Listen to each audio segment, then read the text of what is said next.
అందరికీ నమస్కారం. తొందరపాటులో ఈ పనులు చేయకండి. ఒక తప్పుడు నిర్ణయం మీ జీవితాన్ని నాశనం చేస్తుంది. ఆచార్య చాణక్యుడు అపర మేధావి. ప్రాచీన భారతదేశంలో వేల సంవత్సరాల క్రితం ఆయన చెప్పిన జీవిత పాఠాలు ఈ రోజుకి ఆచరణీయం. జీవితం నిర్ణయాల గురించి ఆయన చెప్పిన మంచి సూత్రాలు ఈనాటికి చాలా ఉపయోగకరంగా ఉన్నాయి. ముఖ్యమైన విషయాల్లో తొందరపాటు నిర్ణయాలు తీసుకోవద్దని చాణక్యుడు హెచ్చరించాడు. తొందరపాటు వల్ల సమస్యలు, నష్టాలు వస్తాయి. ఆ తర్వాత చేసిన తప్పులకు పశ్చాత్తాపపడాల్సి ఉంటుంది. జాగ్రత్తగా ఆలోచించి నిర్ణయం తీసుకుంటే విజయం స్థిరంగా సాధ్యమవుతాయి.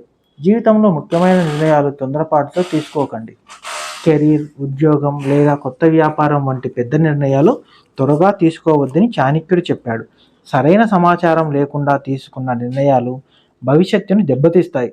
అన్ని విషయాలు బాగా అర్థం చేసుకొని ఆలోచించి మాత్రమే ముఖ్యమైన అడుగులు వేయాలి. సంబంధాలను త్వరగా ముగించకండి లేదా ప్రారంభించకండి.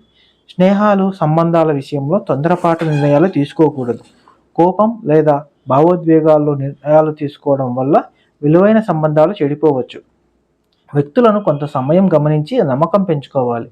మంచి సంబంధాలు నెమ్మదిగా, ఓర్పుతో పెరుగుతాయి. డబ్బు సంబంధిత నిర్ణయాలు త్వరగా తీసుకోకూడదు. ఆర్థిక నిర్ణయాలు చాలా జాగ్రత్తగా తీసుకోవాలి.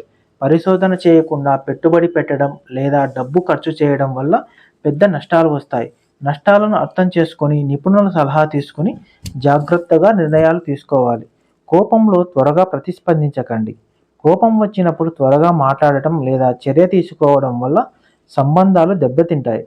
కోపం వచ్చినప్పుడు కొంత సమయం ఇచ్చి శాంతంగా ఆలోచించాలి. ఓపికగా ఉండటం వల్ల మంచి నిర్ణయాలు తీసుకోవచ్చు. గౌరవం పెరుగుతుంది. కొత్త వ్యక్తులను త్వరగా నమ్మకండి. కొత్తగా కలిసిన వ్యక్తులను వెంటనే నమ్మవద్దు. వారి చర్యలను గమనించి సమయం ఇచ్చి నమ్మకం ఏర్పరచుకోవాలి. త్వరగా నమ్మడం వల్ల మోసపోయే అవకాశం ఉంటుంది. సమయం గడిచే కొద్దీ వ్యక్తి నిజ స్వభావం తెలుస్తుంది. చాణక్య నీతి ప్రకారం జీవితంలో ముఖ్యమైన విషయాల్లో ఓపికగా ఆలోచించాలి. తొందరపాటు వల్ల తప్పులు జరుగుతాయి. సమయం, అవగాహన, జాగ్రత్తతో నిర్ణయాలు తీసుకుంటే స్థిరమైన, సుఖమైన జీవితం సాధ్యమవుతుంది. వీడియో సమాప్తం. వీడియో నచ్చితే లైక్ చేయండి, సబ్స్క్రైబ్ చేయండి, కామెంట్ చేయండి. Thank you.